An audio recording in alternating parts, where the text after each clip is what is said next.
Para jemaah sekalian rahimakumullah, kelanjutan dari syarat sah.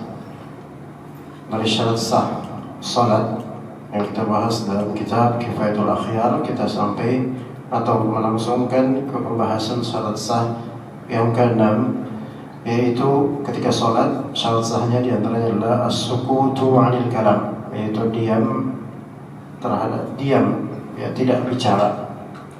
As-sukut 'anil kalam, diam, tidak berbicara ketika sholat. Ya, tentu maksud perbincangan ini, pembicaraan adalah apa-apa yang terucapkan di luar dari wiritan dalam sholat atau doa dalam sholat. Selain itu, maka itu dikhawatirkan termasuk pembatal sholat atau termasuk penyebab tidak sahnya sholat. Maka dikatakan oleh Syekh Taqiyuddin Al-Hisni rahimahullah, fal mutakallimu in kana ghayra ma'dhurin wa nataqa biharfin mufhimin mithla qi wa shi tabtul. Mutakallim, orang yang lagi sholat, dia bicara dan dia bicara itu tidak diberi uzur, bukan karena hal yang diberi uzur, dan dia mengucapkan satu huruf dalam bahasa Arab yang huruf ini mufhim. Huruf ini ada maknanya menjadi satu kalimat. Huruf ini satu kalimat. Karena dalam bahasa Arab satu huruf bisa menjadi satu kalimat. Di antara contohnya qi. Qi itu artinya jagalah. Qi gitu aja artinya jagalah. Jagalah. Ya, misalnya ada anak kecil, kemudian ada saudaranya lewat, kemudian dalam sholatnya bilang qi. Ngomong qi gitu aja itu satu huruf dalam bahasa Arab, ya, dan itu batal sholatnya. Kenapa batal? Karena pertama, dia bicara dengan bahasa yang hurufnya tersebut menjadi suatu kalimat atau bisa dipahami. Itu. Kemudian yang kedua, dia tidak diberi uzur untuk bicara. Dia tidak beri uzur. Adapun orang yang diberi uzur, maka dimaafkan selama uzur itu memang berlaku. Apa uzur itu? Seperti spontanitas, kekagetan dan semisalnya. Ya, spontan. Ya, spontan gitu aja. Dalam hadis ada seorang sahabat yang ketika sholat di jemaah, ya, seorang sahabat Nabi radhiyallahu anhu, dia ketika sholat bersin, kemudian bilang alhamdulillah. Ini nggak masalah. Terus itu kemudian ya, sampingnya bilang ya rahmakallah. Nyeletuk spontan ya rahmakallah, karena udah biasa kayak gitu. Dan juga karena ketidaktahuan akan hukumnya. Maka selesai sholat, Rasulullah SAW menegur siapa tadi yang bilang ya rahmakallah, sesungguhnya sholat ini tidak boleh diisi oleh kalam manusia. Apa maksudnya? Yang bilang alhamdulillah itu tidak ditegur oleh Nabi SAW, tapi yang bilang ya rahmakallah ditegur oleh Nabi SAW. Apa bedanya? Bedanya adalah alhamdulillah artinya segala puji bagi Allah. Maka ini bukan kalam manusia ke manusia, bukan interaksi manusia ke manusia lainnya. Alhamdulillah segala puji bagi Allah. Ini menunjukkan ketika antum sholat kemudian bersin terus antum mengucapkan alhamdulillah, maka itu enggak masalah.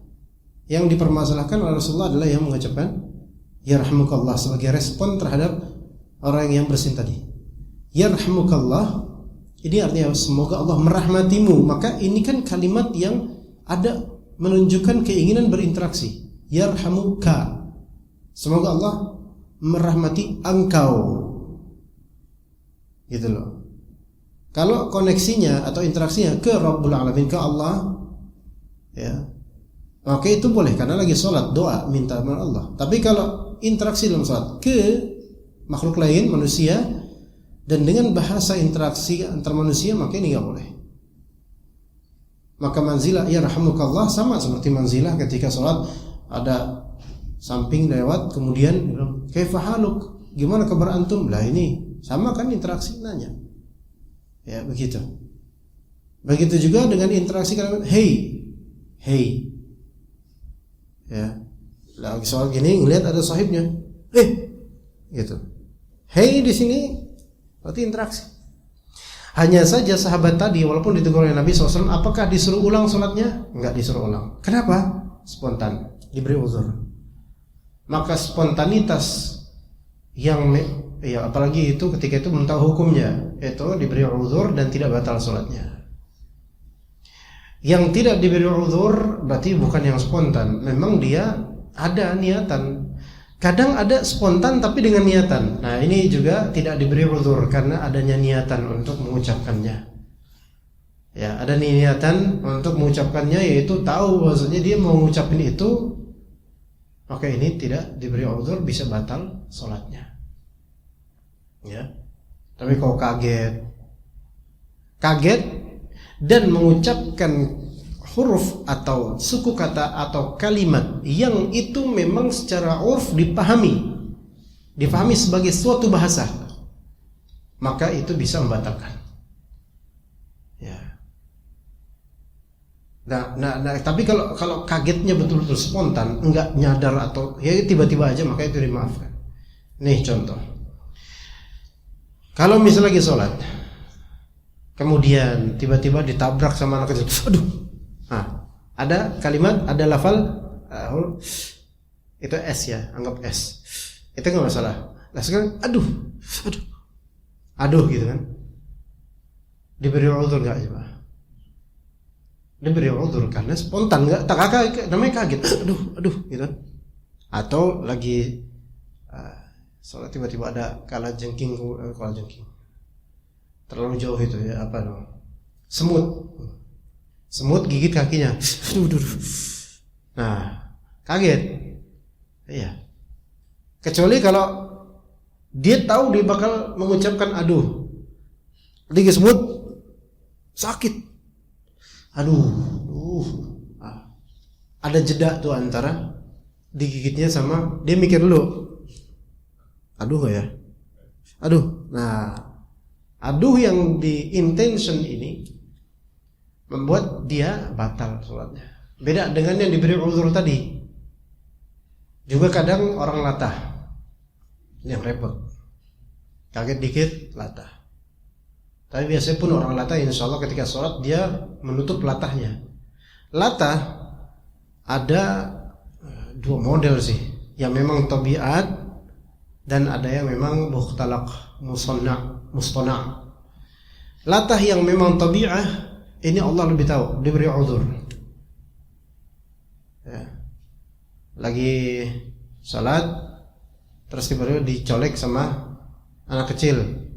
Copet lagi. Copot. Ngomong. Latah. Ini diberi uzur. Tapi kalau emang pelawak sengaja ngelatah-latahin sehingga Allah hukum dia menjadi latah, ini khawatirnya enggak diberi uzur karena memang dia sengaja pada asalnya. Kebiasaan ngelucu mungkin, ya. Ya begitu, insya Allah di sini jarang yang latah. Orang-orang modern makin kekinian makin jarang yang latah. Karena kebanyakan main HP, jadi jarang latah. Ya. Nah, gitu. Jadi masalah uzur enggak uzur itu diantaranya penyebabnya spontanitas atau tidak. Adanya niatan, intention atau tidak. Ada pilihan atau enggak ada pilihan. Ya. Wajar kalau orang tiba-tiba tersangkut apa, tertindih apa, tercubit apa, atau tergigit apa, tiba-tiba mengadu, itu wajar. Itu beri uzur. Kecuali yang ada jeda, dia ada opsi, saya ngeluh nggak ya? Enggak nanti takut batal. Nah ini nggak batal, jelas. Saya ngeluh nggak ya? Aduh, ngeluh lah, supaya orang pada tahu kalau saya digigit. Nah ini batal, aduhnya di sini batal. Tadi aja lafal qi dengan intention, dengan maksud, qi artinya jagalah dalam bahasa Arab, itu membatalkan dalam fiqh Syafi'i, dan juga ulama lain mengatakan gitu juga. Wa inna taqa bi harfaini batalat. Kalau dia mengucapkan, melafalkan dua huruf dalam bahasa Arab, itu bisa batal, entah difahami atau tidak difahami. Entah difahami atau tidak. Qum artinya dalam bahasa Arab dua kata, dua huruf, qaf dan mim. Tapi qum dalam bahasa Arab itu ada artinya. Qum, stand up artinya, berdiri. Ya, berdiri, gitu kan? Qum. Ini dipahami dan dia mengucapkan itu dengan kesengajaan tanpa uzur, maka batal salatnya. Nah, dua huruf juga dalam mazhab Syafi'i. Kalau dua huruf walaupun tidak dipahami, maksudnya tidak dipahami ini enggak menjadi suatu kalimat sempurna. Kalau qum tadi berdirilah itu kan kalimat sempurna, udah mafhum. Tapi di sini kaman seperti man siapa, an tentang. Tentang misalnya. Itu enggak ada makna, maksudnya enggak lengkap maknanya. Tapi karena dia dianggap dua huruf an atau man, maka dianggap batal salatnya. Kalau memang tanpa uzur. Ya, itu dua huruf. Mungkin kalau di kita maknanya seperti dua suku kata. Aduh, dua suku kata. Aduh. Ya. Ayang. Ya. Dua suku kata. Kebiasaan misal seorang perempuan, kebiasaan dia kalau ada sakit apa-apa nyebut ayang. Karena saking sayangnya sama suaminya misalnya. Dicubit sama semut, digigit semut, aduh ayang. Kalau kagetan, maklum. Ya, masih mending nyebut ayang. Sebagian malah latah itu ngomong jorok, nah itu yang repot itu. Ya. Itu yang toksik ya.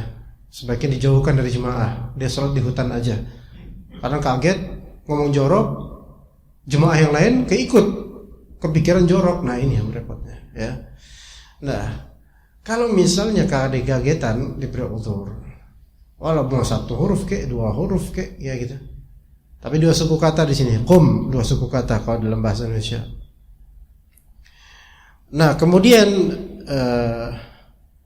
wa butlanuha bi thalathati fasa'ida aula, tiga suku kata atau tiga huruf atau lebih itu lebih itu lagi. Semakin panjang suku kata ya tentu semakin membatalkan ya. Begitu. Wala farqa fil butlani baina an yakuna li maslahati sholati amla. Tidak ada bedanya pembatalan ini baik pengucapan itu demi kebaikan salat, maslahat salat atau bukan demi kemaslahatan salat. Contoh, kaqaulihi lil imami qum, seperti dia berkata kepada imam qum, berdirilah. Kayak gimana sih sampelnya? Nah, imam misal dia lupa, lagi jadi imam, makmumnya ada berapa? Nah, imamnya lupa pas salat isya atau salat zuhur, ya. Nah, di rakaat pertama menuju rakaat kedua, habis sujud kedua kan harusnya diri. Ini imam ngira ini udah rakaat kedua sehingga dia tasyahud awal. Ya, setelah sujud dua kedua, Allahu Akbar, duduk, bukan malah berdiri. Duduk. Kan jemaah gimana ya? Ternyata ini imam adalah ustadz besar. Jemaah mau nyalahin sungkan. Mau subhanallah, kayak enak nyalahin ustadz misalnya gitu. Terus ada yang nyeletuk. Qum, kata salah satu ikhwan jemaah. Qum. Ini kan dia ngomong kum supaya apa? Imam, kum artinya berdiri. Supaya imam berdiri. Demi maslahat salat. Batal enggak itu yang ngomong kum? Batal. Yang ngomong kum? Batal. Karena apa? Dianggap di sini sengaja tanpa uzur juga. Karena untuk mengingatkan imam enggak kum, tapi subhanallah gitu. Subhanallah, bukan kum. Lebih parah lagi kalau pakai bahasa Indonesia. Ayo berdirilah, ayo bangkit sya, gitu. Nah, ini malah kayak gitu. Nambah-nambah. Lah, salatnya batal nggak? Batal. Imamnya batal nggak? Enggak. Selama imam nggak ngejawab ya nggak batal. Gimana kalau imamnya ternyata bodoh amat? Saya nganggap masih udah rakaat dua kok. Nah itu yang repot. Imamnya kekeh, nggak ada yang subhanallahin, ya udah. Tetap akhirnya bangkit lagi. Makmum ketika imam duduk, makmum diri apa duduk? Ngikutin imam. Ketika konteks ini ikutin imam aja. Karena kalau diri takutnya ini sama dengan apa? Melampaui imam. Udah ikutin imam. Imam salah, subhanallahin makanya. Imam kekeh. Lanjut dia ke rakaat berikutnya, imam menganggap ini rakaat ketiga. Makmum tahu ini masih rakaat kedua. Nah, itu repot. Nah, itu kan. Nah, kemudian itu repot tuh. Nah, gimana terus coba? Imam menganggap gue udah 3 kok. Makmum menganggap masih 2 nih. Repotnya di mana? Repotnya di nanti setelah rakaatnya berikutnya, rakaat berikutnya nih. Makmum kan pengennya apa? Tasyahud awal. Imam langsung bangkit. Nah, itu crash tuh, repot tuh. Tabrakan di situ. Nah, ketika imam diri nganggap itu rakaat keempat. Makmum pada duduk, subhanallah, subhanallah gitu kata makmum. Imamnya sampai bingung. Dari tadi disahin mulu kata imam.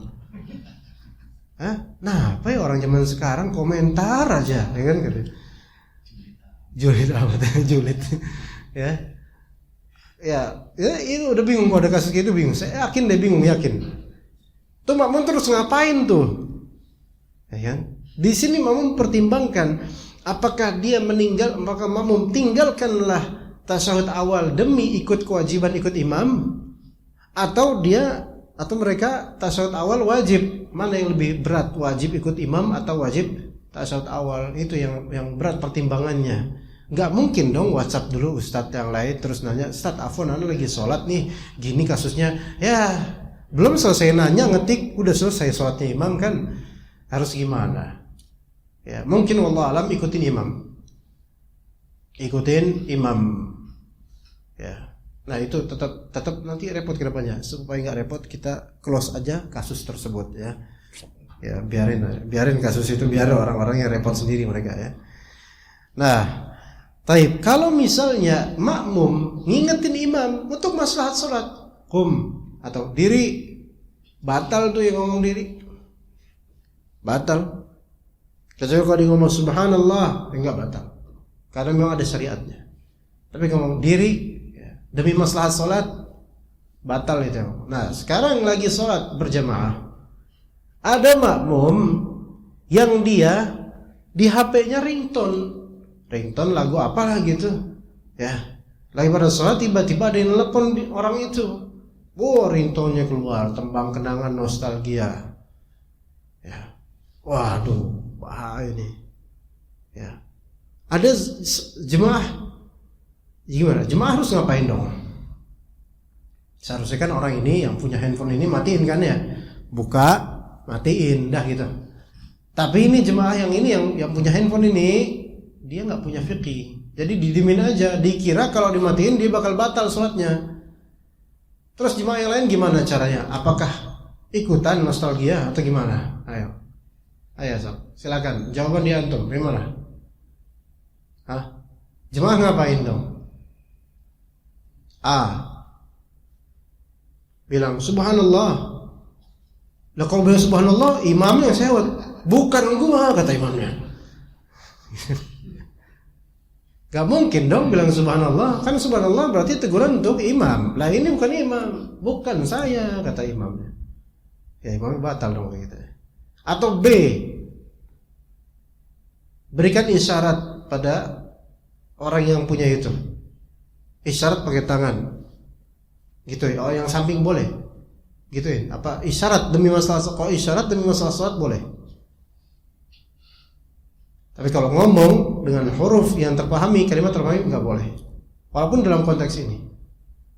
Atau C, sabar aja, ini udah ujian, ya gimana? Ayo mana Pak? Ya sabar, gimana? Sabar. Tapi sesabar-sabarnya kesel di hati gitu loh. Saya mau sholat malah disodorin karaoke, gimana nih? Kan? Nanti setelah sholat, Assalamualaikum warahmatullahi wabarakatuh. Mau ingat orangnya, cari orangnya. Orang Indonesia kayak gitu. Kadang mau nyari orang juga sungkan. Tadi pas lagi sholat, awas gue besok sholat. Pas selesai sholat, mau noleh aja malu. Takut nanti ternyata yang punya handphone juga siapa yang mau ngeliat gue. Kan? Nah itu masalahnya, yang punya handphonenya dia nggak paham. Jadi untuk masalah sholat boleh isyarat, tapi isyarat secukupnya. Ya, isyarat secukupnya. Itu pun secukupnya ya, jangan dari jarak jauh kemudian didatengin, mana tuh yang lagi sholat kayak ini, datengin mana, cari yang punya phone. Gitu, enggak. Tapi yang sampingnya aja ingetin. Ya. Nah, untuk maslahat sholat juga, misalnya ada anak kecil berisik. Anak kecil berisik, boleh nggak dengan isyarat kita tegur? Boleh. Dengan kalimat enggak, batal sholatnya. Ya, kumpulan nih anak kecil berjejer nih, dengan isyarat kemudian kita ini pala mereka gitu loh, pegang pala mereka atau pegang tangan mereka supaya mereka tahu kalau kita tegur, boleh.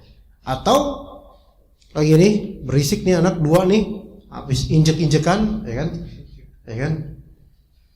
Pas antum lihat tadi ringtone nostalgia, sekarang injek-injekan nostalgia juga saya, karena waktu kecil juga kayak gitu kan. Maka kemudian boleh ditukar switch, ditukar ya, anak kecil ditukar. Karena Rasulullah SAW ketika sholat pernah Abdullah bin Abbas berdiri menjadi makmum di samping kiri beliau. Kemudian karena itu tidak valid, maka beliau alihkan Ibnu Abbas. Itu gerakan seperti itu boleh karena demi maslahat sholat juga. Ya. Nah, jadi boleh, tapi dengan isyarat dan gerakan secukupnya, enggak berlebihan. Ya. Gimana kalau dengan gerakan yang sama dengan gerakan anak kecil itu? Dia injek-injekan, kita injek balik aja dia.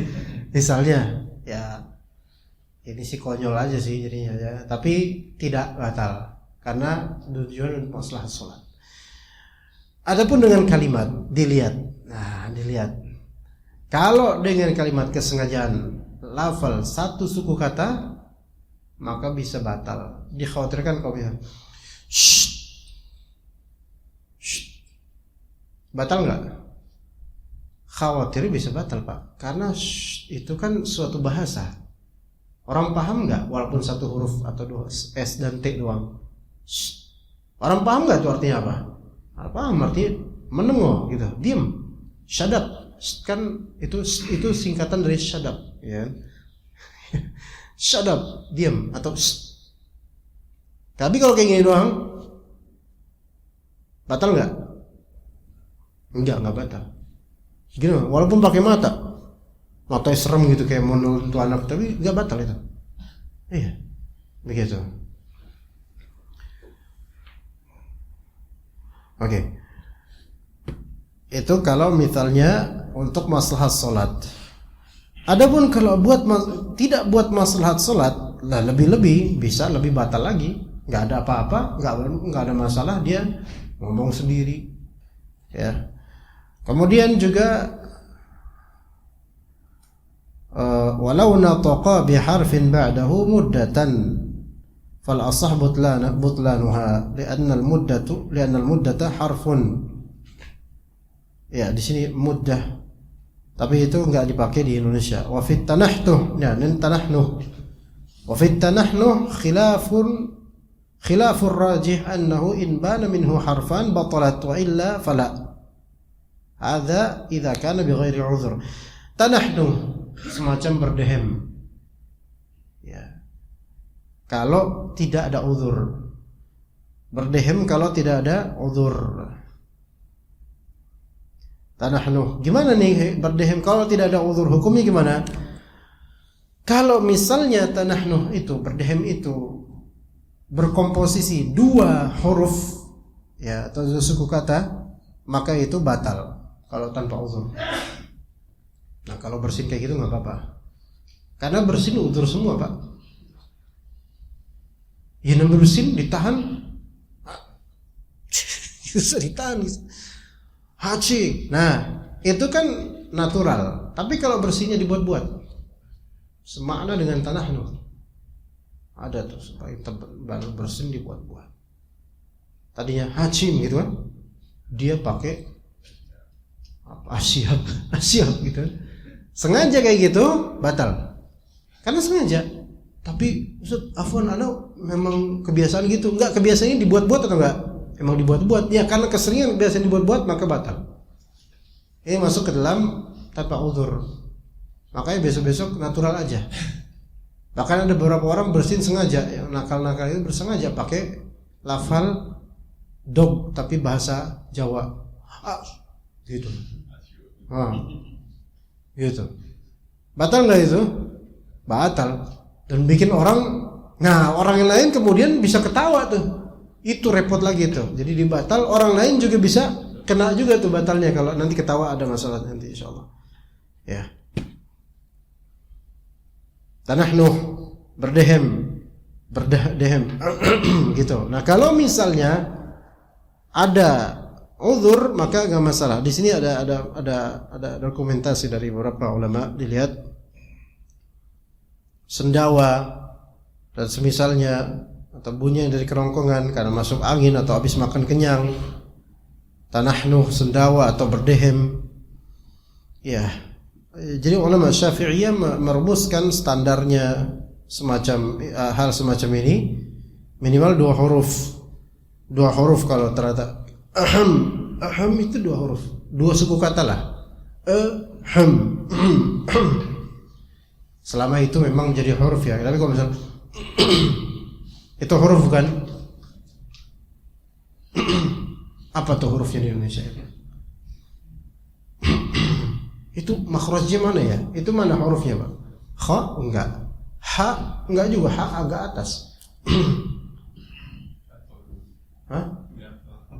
Iya, karena gatal. Itu beliau udzur kok kayak gitu. Tapi kalau misalnya itu menjadi bahasa, nah, dan bila tidak memperlihatkan huruf yang betul-betul jelas, semisal hanya suara samar yang tidak jelas makhrajnya, maka tidak membatalkan secara mutlak, baik sedikit atau banyak, sengaja atau sengaja, ini enggak masalah. Kalau misalnya, nah kayak gitu, enggak masalah.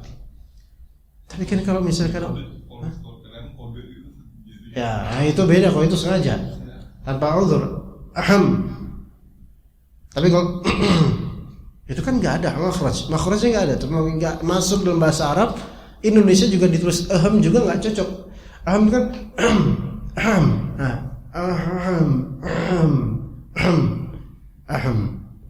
gitu loh. Nah, kalau ternyata ini berdehem itu sengaja, maka ini bisa membatalkan sholat.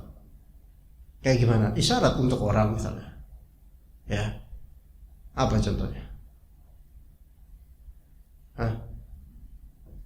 Contohnya apa? Pengen nyindir orang lagi sholat gitu misalnya. Dia lagi, orang sholat ini lagi kajian nih. Terus dia mau tahiyatul masjid kan. Temennya juga ada ikut kajian teman-temannya itu. Terus ustadznya bilang tentang masalah nikah, tentang masalah jodoh. Ya, bahwasanya manusia itu jangan, laki-laki terutama jangan lama-lama membujang. Nah, dia tahu nih lagi sholat, tahu teman di sampingnya lagi bujang.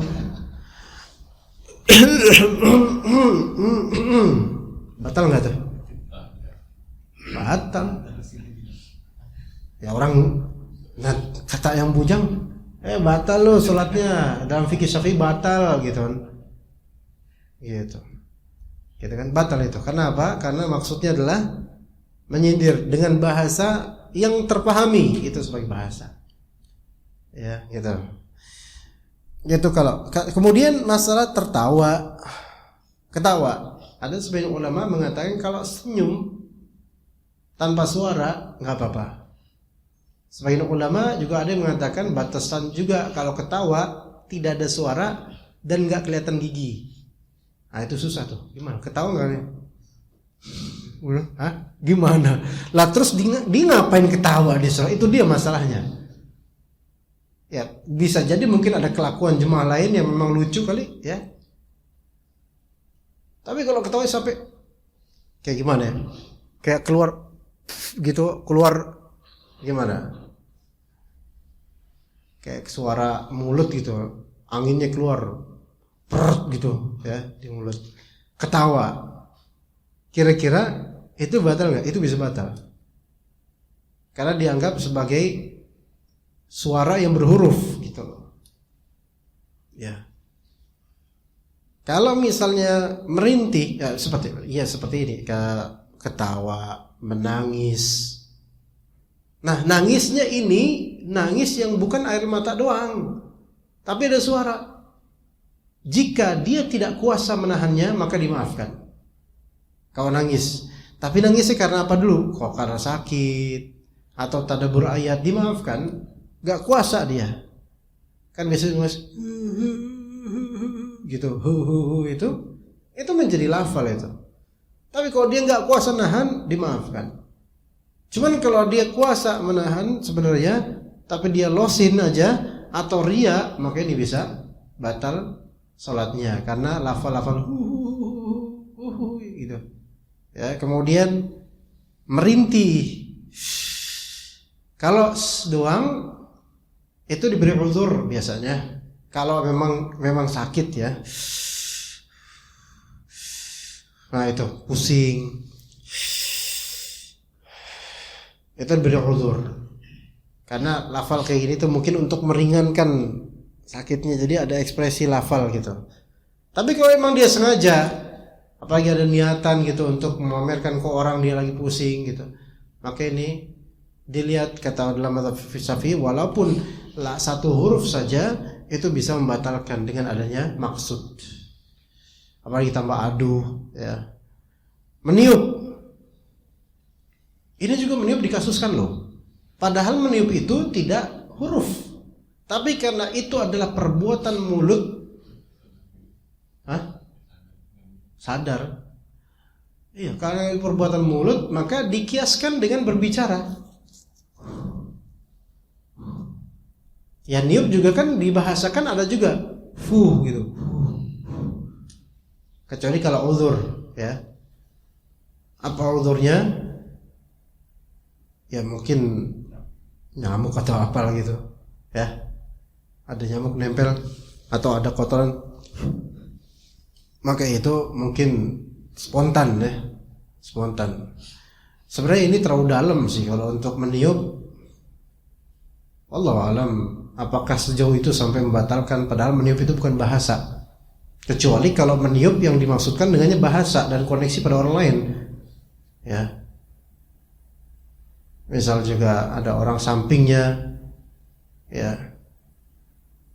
Dia pengen ngatain orang itu dengan gitu. Ada. Oke, ini bisa batal. Nggak tahu ngapain dia kok kayak gitu. Tapi Anda pernah menemukan di suatu mungkin 10 tahun lalu kali ya, ketika itu ada seorang sholat, itu hidupnya ya mungkin sholatnya itu penuh dengan sendawa.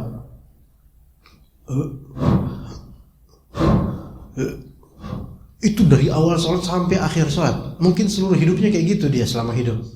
Anda bingung ini kok orang jadi penceramah, ini nggak jadi ini, nggak khatam. Coba bayangin Pak, dari awal takbiratul ihram ini sampai gitu. Jadi setiap sendawa keluar ditiup lagi. Anda mikir ini orang nih kapan baca Al-Fatihahnya? Bisa jadi nggak sah sholatnya. Ada orang tuh terfitnah tuh kayak gitu. Ada orang yang Allah uji tuh dengan penyakit seperti itu. Ngerasa selalu ada yang harus keluar, ada yang pengen keluar lagi, ada yang harus dikeluarin dan seterusnya. Akhirnya dia sholatnya nggak sah. Sholatnya nggak sah. Tuh ya. Tapi kalau sendawa, kalau memang madhrur, yaitu terpaksa keluar, nggak masalah. Tapi kalau terus kayak gitu nyari-nyari, ngerasa belum, tambahnya gitu. Imam lagi pakai speaker lagi, nggak layak jadi imam kayak gini. Jemaah yang ada kayak gitu tuh sengaja kayak gitu berulang-ulang dengan kesengajaan, itu bisa batal itu karena apa?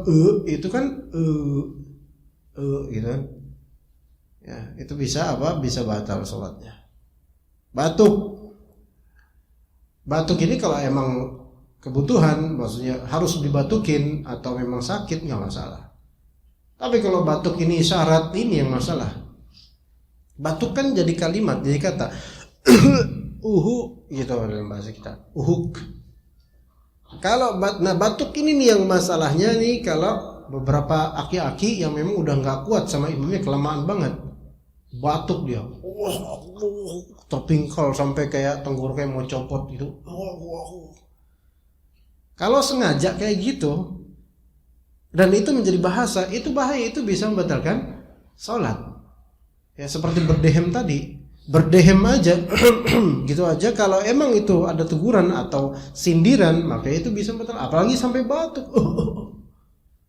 Ya kemudian juga bersin, kalau bersin insya Allah enggak, bersin insya Allah enggak, kecuali kalau suara bersinnya dibuat-buat, baik jadi kebiasaan atau sekali-kali, maka itu kalau dibuat-buat menjadi suatu bahasa seperti tadi contohnya, maka hal itu bisa membatalkan sholat. Ya, apalagi ikhwan, ada lagi nggak contoh lain dalam yang keluar dari mulut? Gemertek gigi nggak masalah, itu bukan bahasa dan bukan huruf jadinya, hanya saja itu termasuk perbuatan sia-sia dan wajib untuk dihindari, tapi tidak membatalkan. Ya. Nah, nguap kemudian sampai gitu, dilihat kalau emang dia sengaja sampai gitu. Ini bisa batal sih kalau sengaja gini mah, itu kan sengaja di sini baik karena kebiasaan dibegituin atau memang pengen ngelucu. Nah ini itu kan orang jadi ada yang kesel, ada yang mau ketawa gitu kan. Makanya ini bisa membatalkan sholatnya karena jadi lafal gitu. Tapi kalau memang saking ngantuknya itu sampai mulutnya ngangaknya lebih gede daripada mukanya mungkin, maka suara-suara seperti itu karena bukan kuasa dia tidak membatalkan. Ini diberi uzur, diberi uzur. Ya. Ada lagi. Kalau ngisep, nyedot ingus, itu bukan bahasa. Itu kebutuhan. Itu bukan bahasa. Ya. Gitu. Sampai grok gitu. Itu bukan bahasa, maka bukan juga itu, nggak ada makhraj huruf di situ, sehingga tidak ada huruf di situ. Ya walaupun mungkin di bahasa kita disebut grok, tapi nah kalau ngorok batalin sholat nggak? Ngorok lagi sholat ngorok bisa nggak? Bisa aja. Antum bilang bisa karena pernah atau gimana? Nah, ada yang kayak gitu, atau kecapean gitu ya, itu ngorok, gitu. Ya, teman-teman yang tidur di luar pernah ngorok ada? Insyaallah enggak ya? Mereka sudah tahu tata krama tidur di kajian. Nah, ngorok lagi sholat. Ngorok lagi sholat menunjukkan ini tidur lelap. Bener nggak? Berarti serius banget nih orang tidurnya nih. Karena dia diri, ya. Diterusin lagi tidurnya. Ini kan. Ya, kalau sampai ngorok kayak gitu, khawatirnya itu bisa batal sholatnya karena itu serius tidurnya itu. Tapi kalau emang dia ketiduran terus ini, insya Allah sih masih bisa ditolerir, nggak batal sholatnya dan nggak batal wudunya. Ana sendiri pernah suatu ketika tuh di Madinah, ya waktu itu di Masjid Nabawi, tarawih ini pas Jumatan, pas Ramadan kemarin, Ramadan terakhir, awal Ramadan, ya. Kalau udah capek banget kan, kita baru datang terus langsung tarawih gitu kan. Ya taruh lama kan, udah gitu kan Madinah dingin, ademnya bukan adem biasa lagi, dingin ketika itu, dan itu di lantai dapatnya. Kalau tempat itu lantai itu kan dingin, masya Allah, dingin, enak buat tidur gitu, subhanallah. Sholat, wah semua pada sholat tarawih, kan lama bacaannya tarawih sana, satu rakaat bisa 1,5 laman. Ya kan? Itu udah kecapean gitu. Ana udah sampai gini-giniin, cubit-cubitin biar nggak ngantuk. Sampai kemudian tiba-tiba hampir mau jatuh, tapi kaki udah siap-siap gitu kayak mau jatuh. Anak injek samping anak, jegir anak injek, dia kaget kan. Anak juga kaget, astagfirullah, anak ganggu orang ya, astagfirullah gitu. Iya. Terus selesai kan, salam kan, itu setelah itu anak nggak ngantuk lagi tuh. Mungkin setannya hilang, ketawa mungkin setannya kayak antum sekarang ketawa. Terus selesai, assalamualaikum warahmatullahi wabarakatuh. Orang Indonesia yang ini, Pak maaf Pak, tadi saya injek, maaf Pak, saya ngantuk banget. Makasih banyak, tadi saya juga ngantuk gitu. Wallahi ngomong gitu. Alhamdulillah tadi diinjek, saya tuh dibangunin juga sama bapak. Ternyata dia juga ngantuk juga gitu. Jadi pas anak injek, setelah itu dia langsung setannya hilang juga tuh. Iya, masya Allah. Itu terjadi kemarin tuh, Ramadan kemarin tuh. Alhamdulillah. Habis itu anak nggak ngantuk lagi, tapi ngerasa lucu aja, ya Allah. Ternyata hikmahnya besar juga ya, kita ngantuk sholat nginjek orang gitu. Ternyata di samping juga lagi ngantuk. Alhamdulillah orang Padang, namanya orang Padang tuh. Oke, kalau sampingnya orang Irak beda lagi urusan. Ya, gitu. Taib. Udah jam 1, kita cukup sampai sini insyaallah. Ya mudah-mudahan tadi ada beberapa faedah dari masalah pembatal sholat atau tidak sahnya sholat disebabkan lafal yang terucap, ya insyaallah taala. Ya wassallallahu ala nabiyina Muhammad wa ala alihi wa sahbihi ajma'in. Subhanakallahumma bihamdika asyhadu an la ilaha illa anta astaghfiruka wa atubu ilaik. Assalamualaikum warahmatullahi wabarakatuh.